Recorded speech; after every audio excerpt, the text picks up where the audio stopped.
Hello guys, this is Vijay for tech with Vijay. आज हम बात करने वाले हैं इस हार्ड डिस्क को इस एसएसडी से रिप्लेस करने के बारे में। चाहे आप अगर लैपटॉप यूज़ करते हो या फिर आप डेस्कटॉप यूज़ कर रहे हो, ये सारी चीज़ें आपको काम आने वाली है। सेक्शन है हटके, लेट्स बिगिन।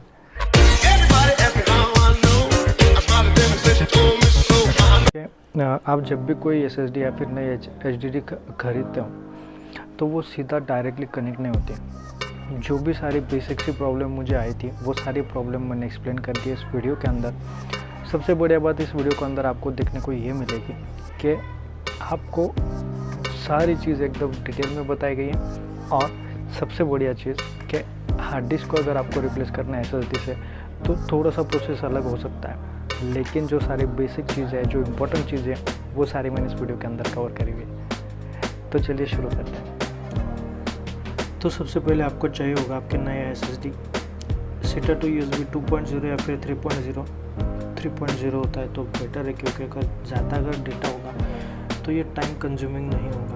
मेरा डेटा था तकरीबन 65 GB और वीडियो के अंत तक आपको पता चल जाएगा कि 65 GB मुझे ट्रांसफ़र करने के लिए कितना समय लगा था 2.0 की मदद से। साथ में आपको चाहिए होगा एक कंपैटिबल स्क्रू ड्राइवर, क्योंकि सारी प्रोसेस कंप्लीट होने के बाद हम खुद ही हार्ड डिस्क को रिप्लेस करने वाले हैं एसएसडी से। तो बढ़ते हैं हम अपने अगले सेक्शन की तरफ। कोई भी एसएसडी आप लगाते ही शुरू नहीं होती, इसलिए आपको सबसे पहले Windows+R की प्रेस करने के बाद टाइप करना होगा diskmgmt.msc। तो इससे क्या होगा कि हमें सबसे पहले जो हार्ड डिस्क है उसे इनिशियलाइज़ करना होगा। इनिशियलाइज़ करने के बाद ही आप उस पर कुछ राइट कर सकते हो। तो ओके प्रेस करने के बाद आपको कुछ इस तरह से पार्टीशंस दिखाई देंगे, D0 एंड D01, जो कि ब्लैक कलर में आप देख पा रहे होंगे। तो जो चीज़ आप ब्लैक कलर में देख रहे हो उसके ऊपर आपको सबसे पहले राइट क्लिक करना है, और राइट क्लिक करने के बाद आपको सेलेक्ट करना है इनिशियलाइज। अब यहाँ से शुरू होता है हमारा असली काम। इसे इनिशियलाइज करने के बाद आपको आएगी ये विंडो, और एग्जैक्टली आप इस विंडोज़ के अंदर जो सेटिंग्स देख रहे हो, या फिर MBR की जगह आप GPT भी सेलेक्ट कर सकते हो। मैंने GPT के अंदर पार्टीशन बनाया था।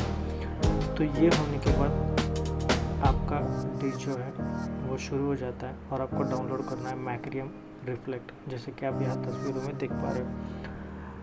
मैक्रियम को ओपन करने के बाद आपको सेलेक्ट करना है क्लोन द डिस्क, और डिस्क को क्लोन करने के लिए आपको डिस्क सेलेक्ट करना होगा।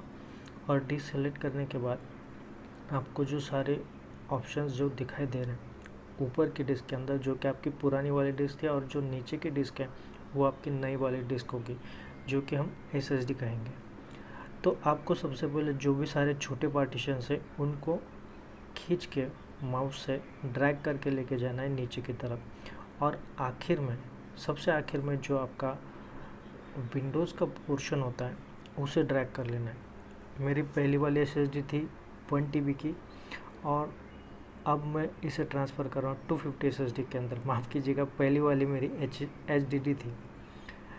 तो हार्ड डिस्क ड्राइव को मैंने एसएसडी से रिप्लेस करा है कुछ इस तरह से। और फिर आपको प्रेस करनी है नेक्स्ट बटन। नेक्स्ट बटन दबाने के बाद कुछ इस तरह से अभी प्रोसेस आपका शुरू हो जाता है। ये प्रोसेस शुरू होने के लिए अब देखिए, आप जैसे कि वीडियो में देख पा रहे हो, तो थोड़ा टाइम कंज्यूमिंग ये डेफिनेटली है, लेकिन आपको अलग से विंडोज़ परचेस करना, फिर से सारे वही एप्लीकेशन डालना, तो ये सारी दिक्कत वाली चीज़ें जो है वो आपको देखने को नहीं मिलेगी।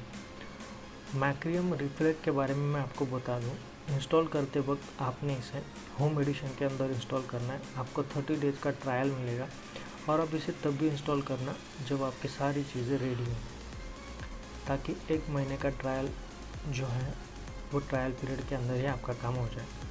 तो काफ़ी इंटरेस्टिंग सा एप्लीकेशन है, और विंडोज़ को इतनी सी भी दिक्कत नहीं आती है। आपकी फाइल टू फाइल चीज़ें इसके अंदर आप क्लोन कर सकते हो। काफ़ी बढ़िया सा एप्लीकेशन मुझे लगा। तो ये सारी चीज़ें करने के लिए मुझे वक्त लगा, जैसे कि आप स्क्रीन पर देख पा रहे हो, 1 घंटे 21 मिनट। राइट। अब ये सारी चीज़ें होने के बाद हमारे हार्ड डिस्क को हमने वेरीफाई कर लेना है कि एग्जैक्टली सारी चीज़ें हमने जैसे चाही थी वैसे हुई हैं या नहीं। तो जैसे कि हम तस्वीरों में देख पा रहे हो सारी की सारी चीज़ें हमारी हो चुकी हैं। तो जल्दी से हम लैपटॉप को खोल लेते हैं। हाँ, ये मेरा डेल का लैपटॉप है, इंस्पिरॉन 5551। अगर ये चीज़ें आपको आपके लैपटॉप के बारे में अगर पता नहीं है तो ऑफिशियल वेबसाइट पे चले जाना, आपका मॉडल नंबर डाल के उसका मैनुअल आपने देख लेना है और फिर मैनुअल देखने के बाद आपने ये सारी चीज़ें करनी है। और ध्यान रहे जब भी आप हार्ड डिस्क को खोल रहे होंगे तो सारे स्क्रूज अच्छी तरह से किसी जगह पर रखें। मैंने एक स्क्रू गवा दिया था बाद में, हालांकि मुझे वो मिल गया और फिर मैंने उसे फिर से लगा लिया। तो ये दिक्कत नहीं होनी चाहिए, जो चीज़ें मैंने करी वो चीज़ें आप ना करें। और इस वक्त आपको थोड़ी सी समझदारी लेनी है और आराम से ये काम करना है, ठीक है। तो जो बेवकूफ़ी मैं कर रहा हूँ वो आप बिल्कुल ना करें, सीधा हार्ड डिस्क का ही कवर निकालने की कोशिश करें, ठीक है।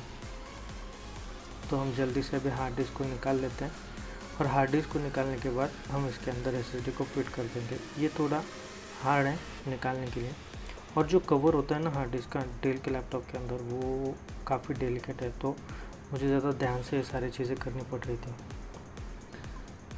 अब जल्दी से हम इसकी जो साइड वाइज जो स्क्रूज लगे हुए हैं, और मेरी पहली भी एसएसडी थी वो भी WD की थी 2016 1 TB। अब मैं इसे हार्ड डिस्क की तरह यूज़ करूँगा, USB हार्ड डिस्क की तरह।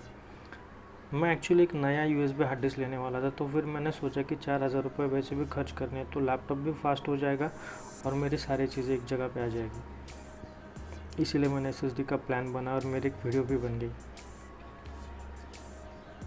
तो नीचे डिस्क्रिप्शन के अंदर मैं आपको लिंक दे दूँगा इन सारी चीज़ों की। SATA टू USB केबल की लिंक आपको मिल जाएगी, नई SSD खरीदने की भी आपको लिंक मिल जाएगी। तो सारे स्क्रूज ध्यान रखें, अच्छी तरह से आपने संभाल के रखना है।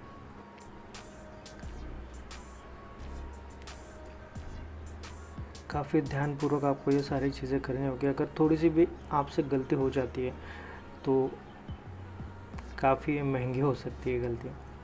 तो आराम से ये सारे काम करिए, एकदम इजीली ये सारे काम हो जाते हैं। कनेक्टर्स आपको अच्छे से एडजस्ट कर लेने होंगे, किस तरह से कनेक्टर्स लगते हैं, और फिर उसके बाद आपको हार्ड डिस्क टाइट करके हार्ड डिस्क उसके अंदर फिक्स करना होगा। तो देखिए दोस्तों, इतना डिफ़िकल्ट भी नहीं है, काफ़ी इजी है। बस थोड़ी सी चीज़ें आपको ध्यान में रखनी होगी, आराम से काम करना होगा, बाकी कुछ नहीं। तो ये हार्ड डिस्क हमारा भी हम जल्दी से इसे टाइट कर लेते हैं। और ये जो स्क्रूज होते हैं ना, इन्हें ज़्यादा टाइट मत करना, बाद में दिक्कत हो सकता है। हार्ड डिस्क के आपको 2 बेनिफिट्स मिलेंगे। इस SSD के हार्ड डिस्क के बारे में अगर मैं SSD के बारे में बात करूं तो आपको स्पीड काफ़ी ज़्यादा अच्छा मिलेगा, जो कि वीडियो के एंडिंग में मैं आपको बता दूंगा स्पीड कितना इसका बढ़िया होता है। और सबसे बढ़िया चीज़ इसके अंदर जो है ना, आपको लैपटॉप के अंदर बैटरी बैकअप की भी बढ़ोतरी देखने को मिल जाएगी, क्योंकि लैपटॉप की बैटरी अगर आपको सेव करनी तो SSD डालना ज़रूरी है। SSD होती है तो काफ़ी ज़्यादा पावर सेविंग होता है और प्रोसेसिंग पावर लैपटॉप का काफ़ी ज़्यादा बढ़ जाता है। तो सारी चीज़ें अगर आप ये सारी चीज़ें आपको सबसे पहले देख लेनी है इंटरनेट पे। अब जल्दी से लैपटॉप को हम रेडी कर लेते हैं, और रेडी करने के बाद हम टेस्ट करते हैं एग्जैक्टली कितना स्पीड अगर अपना बढ़ा है, राइट। तो ये काफ़ी ज़्यादा इम्पोर्टेंट चीज़ है, क्योंकि यही चीज़ आपको SSD परचेज़ करने के लिए लगाएंगे। तो दोनों लैपटॉप्स मेरे लगभग शुरू हो चुके हैं, और आप देख पा रहे हो कि SSD वाली जो छोटी स्क्रीन है वहाँ का लैपटॉप कितना फास्ट शुरू हो चुका है।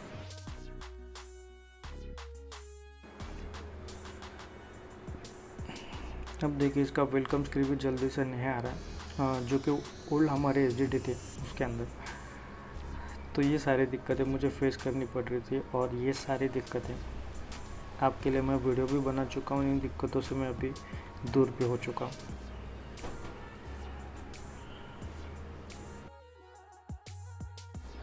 तो हार्डवेयर रिप्लेसमेंट जो होगा वो थोड़ा सा डिफरेंट होगा। अगर फिर भी आपको कोई प्रॉब्लम आती है तो नीचे कमेंट बॉक्स है, कमेंट बॉक्स में अपनी राय ज़रूर बता देना, मैं आपकी हेल्प कर दूँगा। लाइक कर देना, शेयर कर देना एंड सब्सक्राइब करना बिल्कुल ना भूलना and see you in the next one.